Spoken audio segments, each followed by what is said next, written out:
The phases of an ADA curb project starts in the office with a mark out. The first thing is a saw cut person will come out and saw cut the sidewalk.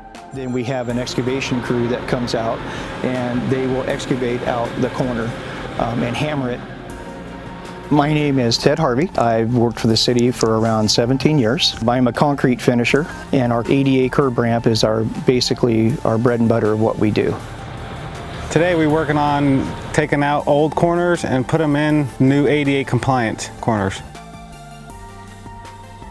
We are using the excavator and shovels and rakes.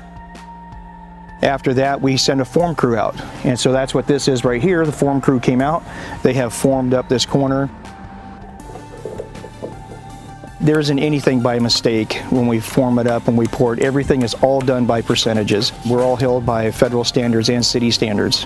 So after the form crew is confident that the corner is incorrect and the landings are going to work, then the pour crew comes out. And that's what I'm a part of today, is the pour crew.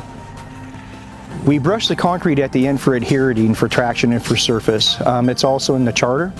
It's important for the pedestrians, people in wheelchairs, to be able to get around the city. It just makes it a lot easier for them with the ADA ramps.